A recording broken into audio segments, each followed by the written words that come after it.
We welcome you into episode 1 of the Ken Sparks Show for 2014. I'm the voice of the Eagles, Adam Cavalier, alongside Carson-Newman's 35-year head coach, Ken Sparks. Ken, you opened the season in successful stylings with a 38-24 victory over the visitors from Edinboro, the Fighting Scots. Interesting game. Could have probably been a larger margin of victory for you, but turnovers ultimately make it a little bit closer. What'd you like, what'd you dislike out of week 1 for your Carson-Newman Eagles?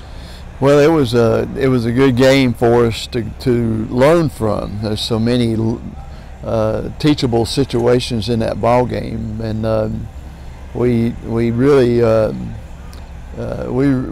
was trying to make it really hard for ourselves. And you know, for instance, the defense did a great job, but we gave Edinboro the short field with a kickoff return and a fumble the first half, and they scored on 2 of them, and then we gave up. We had them stopped on their other 2 drives. We actually had them stopped, and we give up 2 stupid penalties, and I mean, they were stupid penalties, and so penalties that we've got to be more mature than that. We got to be more disciplined than that. We got to be better coached than that. But probably the biggest concern is 4 turnovers, and we've got to eliminate the turnovers. You can't win with 4 turnovers normally. And you're right, we took a game that probably could have been pretty comfortable and kept it exciting for 3 quarters, and we've got to do something about that. But still, there were some positive moments. Offense rolls up 500 yards. For the 3rd straight season opener with that total, and the defense first time with 13 tackles for loss against a D2 school since 2008. What happened to generate that level of pressure? Well, we feel like that we got some people that can cover, and so if you got people that can cover, then you can do some things up front that we weren't comfortable with last year. Mm-hmm. And we think we got some people up front that can bring some pressure, and so I thought Coach Clancy did an unbelievable job of mixing pressure and coverage, and I thought Coach Turner did a great job of mixing the pass and the run, and we did some things very well. We did a lot of things to grow in this ball game, and probably if I don't like it because we made too many mistakes, but it probably was a good start. You know, if you want to have a little bit of heat and a little bit of difficulties, it's probably a good one to learn from. We'll break down the first half when we get back after this on the Ken Sparks Show. Back on the Ken Sparks Show as Carson-Newman picks up a 38-24 victory over the Edinboro Fighting Scots to open up the 2014 campaign. Ken, back and forth first half, really like a seesaw battle almost, but you finally get on top late in the first half. What did it take to really push through to gain that initial advantage against the Fighting Scots? Well, we quit turning it over. You know, that was the main thing. The 3rd quarter, we didn't turn it over, and so consequently, offense stayed on the field longer, and the defense forced 3 or 4 straight punts the second half, and so it was more like the football that you visualize. Defense go on the field and get the stop, offense go on the field and score. You know, and that's the way we're supposed to play it. You were able to play ball control a little bit in that 3rd quarter too. How much did grinding Edinboro down help out the cause? Well, I think we weren't at our highest tempo, but there was times when I thought that we put a lot of pressure on them because we were a pretty good pace with the number of plays and how quick we were snapping it, and etc. You look at it too. A lot of new folks step up and do big things, or old folks who are getting their first really big chances to shine in the spotlight. Anthony Ball puts the game out of reach with a 70-yard touchdown run in the second half. What about the job he did? Well, it was that I was so excited for Anthony. And I tell you what, when he broke the line of scrimmage, he was gone. They weren't going to catch him. And you know, he's got some ability, he got speed, and the offensive line did a great job on that particular play. It was one of those halftime things that we said we need to come back and attack the A gaps and go from inside out attacking, and he did offensive line gave him a little crease and he took it. Take a look at all of the first half highlights from Carson-Newman's 38-24 victory over the Edinboro Fighting Scots. Have Harris in the gun with Keith Regis to his left. Massey, the PSAC freshman of the year, goes in motion to the slot left side. Harris takes the shotgun snap, pressure comes, flush to the right, throws at the 10 into the end zone, leaping grab made, touchdown, Fighting Scots. Nick Helmick rises in the second Ian Eagles on the right side of the end zone and snares the 5-yard touchdown grab to put Edinboro up early. 29, trailing 7-0. Thomas back to pass this time. Heave-ho into the end zone left side. Ward comes back for it, grabs it, touchdown, Carson-Newman, and he got yanked down.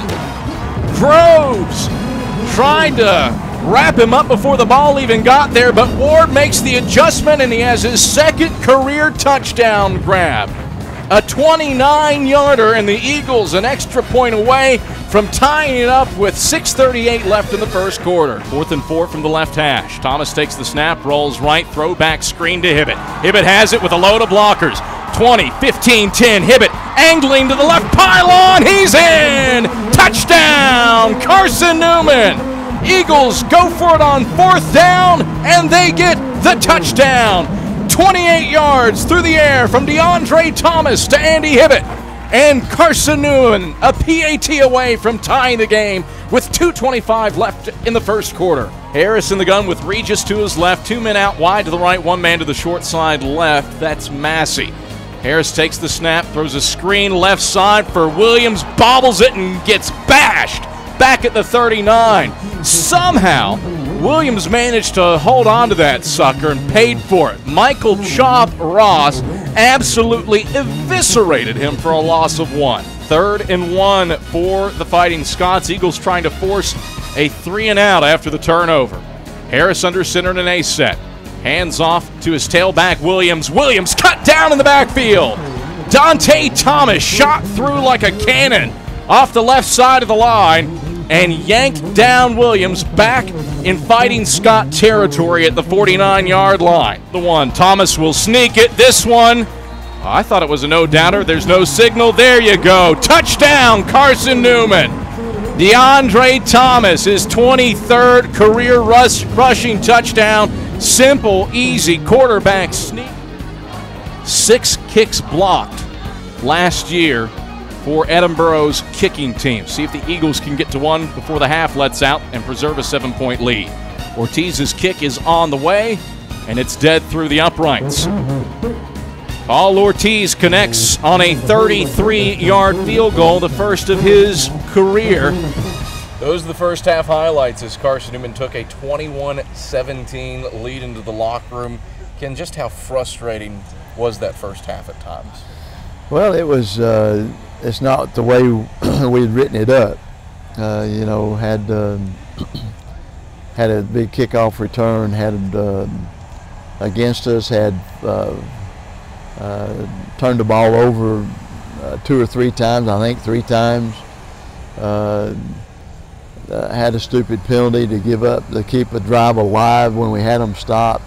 But I was really proud of the defense because they, you know, we gave them a short field. And they made 2 really good stops, you know, so it was a lot of teachable stuff at halftime that we could talk about. Played well enough that obviously you get the win and do a lot of things well, but the players don't think too highly of themselves. They see a lot of stuff to improve upon from a game like that. Is that true? I hope, because that's.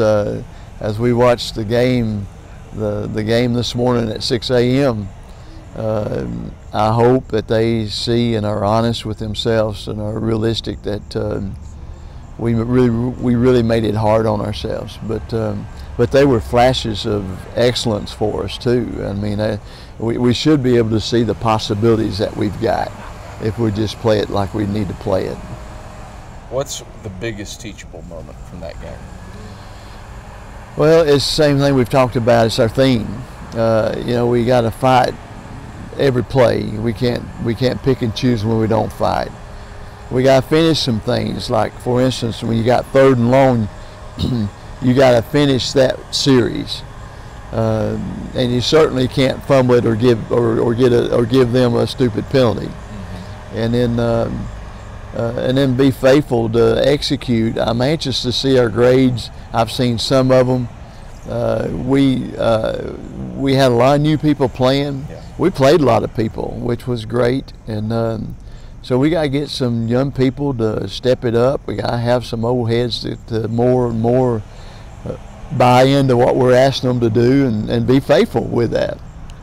And so it was a good night for us. It was a good learning experience for us. When we come back, we'll break down the second half. That's after this on the Ken Sparks Show. Back on the Ken Sparks Show as Carson-Newman picks up the big 38-24 victory over the Edinboro Fighting Scots to open up the 2014 season. Ken, congratulations are in order for you. It's career win 319. You tie Pop Warner. I know it doesn't mean a whole heck of a lot to you, but how do you use something like that to honor God and to lead other people to Jesus Christ?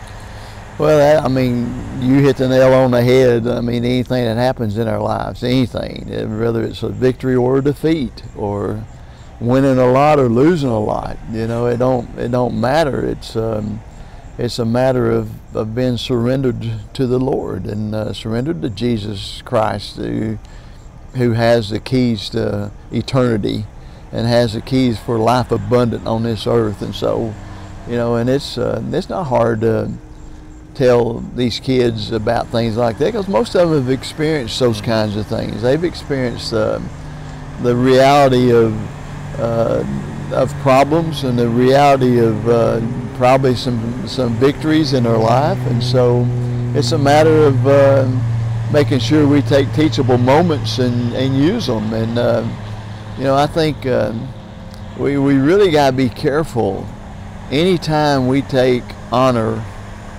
that the Lord created us. He's got a plan for our life. He's in control of everything. So why would we take any honor on ourselves when it's really about Him? And without Him, we're nothing. We ain't got anything. And so it's pretty simple. I know people think that I probably downplay it more than I should as far as myself is concerned, but that's just honest. When you're 103 years old like I am, I know what I am, and I know what I would be without the Lord, and so I just want to make sure that I leave the results up to Him, and I just try to honor Him with my life the best I can, and just say, Lord, use me. And then it takes my little brain can handle some of that, and I don't have to worry about it. So at 103 years old, what was Pop Warner like? I know one thing. He impacted our game. He really impacted our game and did a lot of service for the game of football. And to be mentioned even in the same breath with him is an unbelievable, just a great blessing, because Pop Warner was a pretty special man. Is it, as you go through this, is it fun? What's the feeling? Pop Warner, you're mentioned in the same breath with Bear Bryant, sits 4 wins in front of you. What's that like to be in the same grouping as some coaches who've come before you and also done great things, not just on the football field, but with people's lives? Well, if you dwell on stuff like that, then you're going to miss the main thing. And the main thing is to keep your eyes on the Lord, not on that scoreboard or not on your one-loss record. And so it can really be a distraction. And that's the reason I downplay it quite a bit. I don't mean to be artificially humble. There's nothing artificial about it. Okay. I have to pry it out of you sometimes. Okay. And again, it has to go back to the guys who have played, and the coaches who have coached these guys. You know, I haven't played one play, and you know, and I've done a little bit of coaching, but I haven't done the part that these position coaches have done and these coordinators have done. And so let's give credit where credit's due. Thank you, a bunch of kids who have invested their lives in this deal and have done what we've asked them to do and executed the things that we've said are important to do if we're going to win life. And so hallelujah for that part. And hallelujah for these highlights. Here's what the second half looked like for Carson-Newman. From its own 30, Hibbett ball at the tailbacks. Ball to the right, Hibbett to the left. A wide out each way. The Eagles hand off up the middle to Anthony Ball. Clear sailing for him, splitting the hash marks. 20, 15, 10, 5, touchdown! Anthony Ball strikes for 6 from 70 yards out. And the Eagles are up. Game at tailback with Ball to his right. Thomas under center. The give goes to Baker. Baker spins his way into the end zone. He's got his first collegiate touchdown from a yard out. And the Eagles are up 34-17. 12:58 left in the fourth quarter. 21-point lead. Snaps back, hold is down. Ogle's kick slices through the middle of the uprights. 11:05 left in the fourth quarter. The Eagles lead out to 21. Welcome back on the Ken Sparks Show. Each week, Michael Watrang shines the Eagles spotlight on one or two Carson-Newman football players. And this week, it goes on the Eagles preseason All-Americans, Javaris Neal and Ian Jacob. Since 2000, the Carson-Newman football program has had 31 postseason All-Americans, only 9 of which have come on the defensive side of the football. This year, the Eagles boast 2 preseason All-Americans, both on the defensive side. Junior cornerback Ian Jacob and junior defensive end Javaris Neal have both been honored with preseason accolades. And defensive coordinator Mike Clowney believes that practicing against the Carson-Newman offense has provided a wealth of benefits. We have a unique opportunity, and we get to go against one of the best offenses in the country, especially rushing, every single day. So, considering the fact that we face one of the top offenses in the country, if we'll go out and give everything we got and kind of lay it on the field, our goal is at the end of the year this year is to be the best defense in the country. And we talked to our guys about that actually 2 days ago. We went through and we looked at, from the scrimmages to where the numbers that the offense have been putting up and talking about turning the tide, making sure we can go out and compete against those guys on a daily basis. We talk about iron sharpening iron, and then we just kind of go out and work and compete. And I feel like if we can stop our guys at practice, we can stop anyone. Jacob transferred from Lon Morris to Carson-Newman last season. He made an impact immediately with an interception in his first game. The junior attributes the chemistry of the defense for his motivation. We're very underrated, man. I mean, I think we come with our luncheon pail, and we play like everybody else. We put our pads on like everybody else, So I mean, the thing we just gotta keep doing. We can't worry about the outsiders, We just gotta keep playing, and I mean, it'll show. Our work will show for itself real soon. Last season, Neal had his older brother Jamar and senior Michael Serge Bali to look up to on the defensive line. With the graduation of both of those players, the junior is stepping into a leadership role on this year's squad. It's a big transition, having to be a leader out on the field. When I have Jamar and Serge Bali, they were the talkative ones. So now I got to step up and talk with me and Will Alderman, and just to be a leader.